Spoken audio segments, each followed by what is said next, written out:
Good evening, everybody. Today is another Friday God has made. My name is Obonike Onhebu. I'm from a small village in Opo, in the South local government area of Anambra State. Today is May the 2nd, 2025. Ndibai, Ndimweni, I want to speak on one issue. Igbo Presidency. I want us to understand, as an Igbo, I'll be the happiest man to have an Igbo or have a president of the Federal Republic of Nigeria of Igbo extraction. But my approach is that I'm trying to be more realistic. What is the best approach to do that? In politics, you don't win elections by insulting people you need their support. No zone can do it alone. Northwest, northeast, north central, southeast, south, southwest. No single zone can do it alone. So what do we do? My thinking is that we need a strategic partnership. And in doing that, as in when I say we, I'm talking about us as in the Igbo.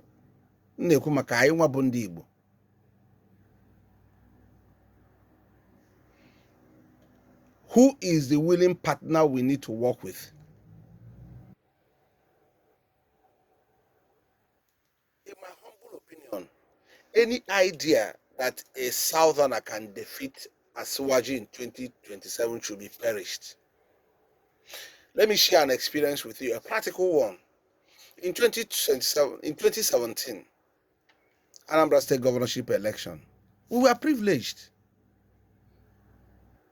to have the best of the best in Anambra PDP. Somebody who was commissioner for years, was privileged to be a PDP candidate, although eventually he was changed, served as SA to the president, served as minister of the Federal Republic of Nigeria, a senior citizen, accepted to come and serve in the Anambra as the chairman of the caretaker committee of the PDP,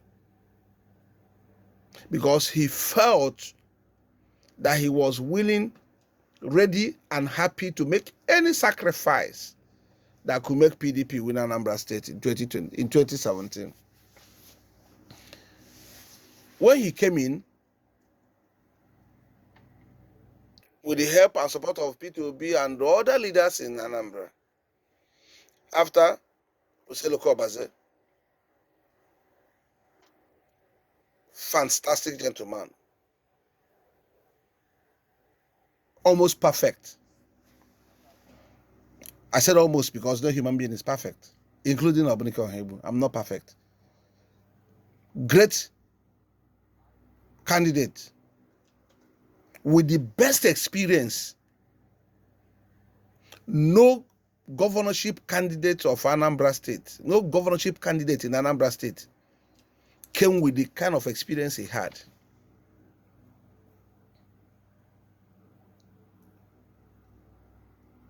Something that we consider Q happened.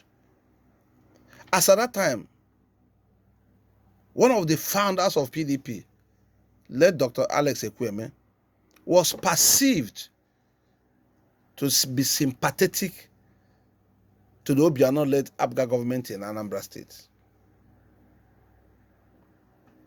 The son of Ekwueme, Dr. Alex Ekwueme, late Dr. Alex Ekwueme, was a serving commissioner in the government of Obiano, APGA-led Obiano government. We already had Oseloko Obaze, a staunch, strong, dedicated, devoted Catholic. If you understand Anambra State politics, you will understand what I'm talking about. We needed somebody who could bring in the Anglican votes. Nobody was in the better position to do that than the late Dr. Alex Ekwueme. We got the daughter. The day we went for the meeting, we discussed. I was privileged to serve in that as a small messenger to Professor ABC was. We were there. How many were? We were not more than 5 that visited. Of course, Ekwueme and his family members were there. Myself, Professor ABC was, Iyom Josephine Aneni, His Excellency, Mr. Peter Obi. Who else? Who else? I can't remember any other person. The day Ekwueme accepted to endorse the daughter, support the daughter to be the deputy gubernatorial candidate of the PDP, we believed we had won the election. Because Ekwueme, late Dr. Alex Ekwueme was coming with experience, good reputation, massive influence within the Anglicans.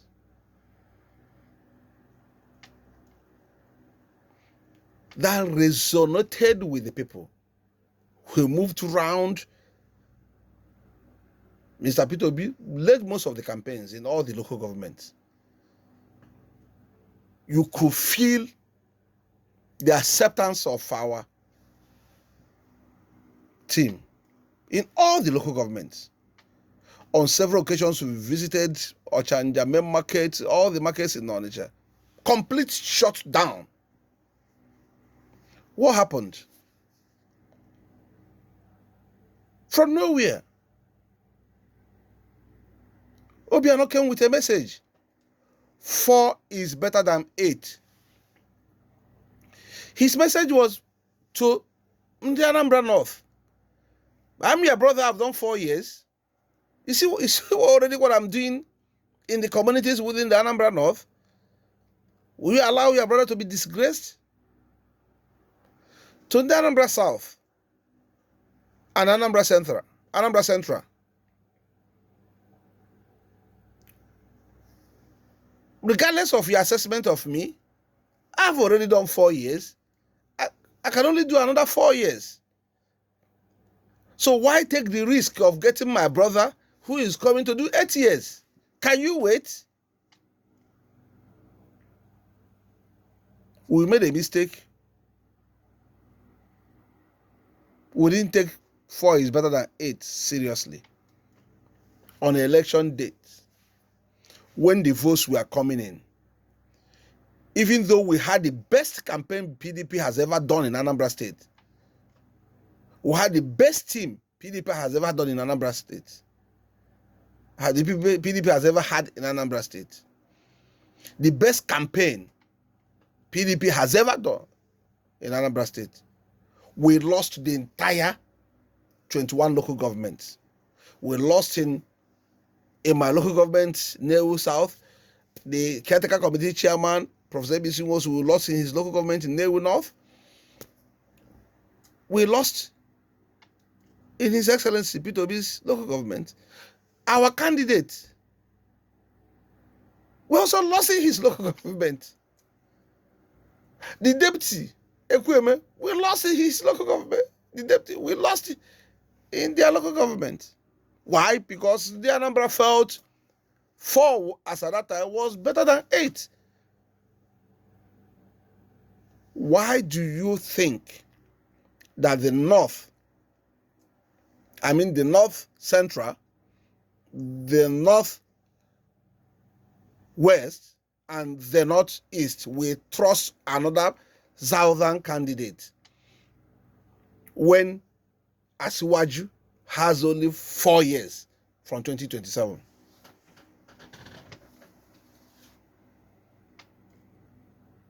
Why would you take that risk? Or do we just want to run just for the sake of running? Because I don't want to believe that would deliberately do anything that would favor Asiwaju's candidature. The only person in the South that has that advantage is Jonathan. His Excellency Dr. Goodluck Jonathan. But I'm not here to talk about him. I'm here to talk about Ndi Igbo.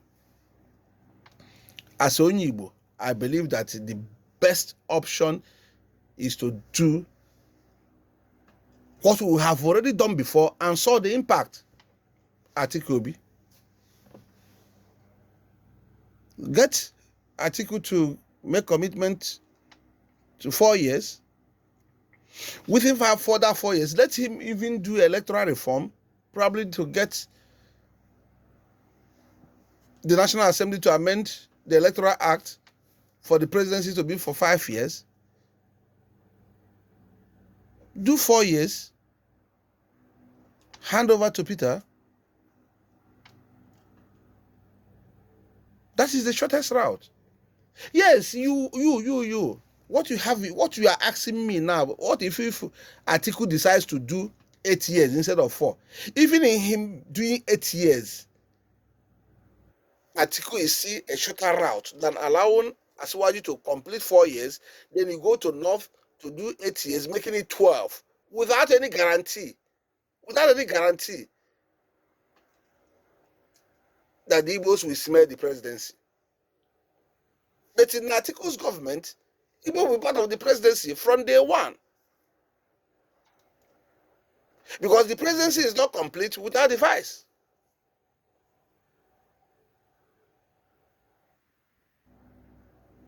And Peter Obi will run the economy.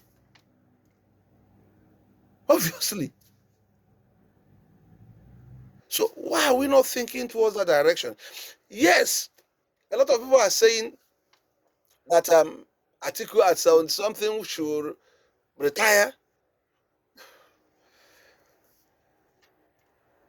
My dear, if Atiku withdraws from the presidency, from running for presidential election today, I know a lot of his staunch supporters who will be happy the next minute to switch over to Asiwaju.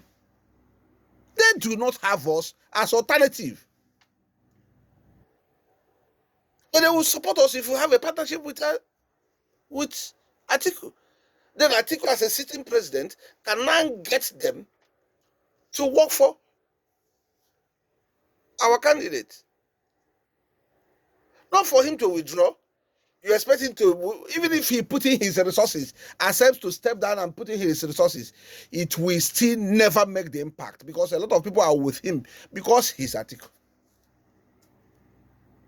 If he asks his son to take over from him, his wife to take, or any other person, including Peter, there is no guarantee that up to 45% of his staunch supporters will switch or take instructions from him. He has been vice president for 8 years. If he's not running for presidency, he will become a statesman, another statesman. And his supporters will take decisions.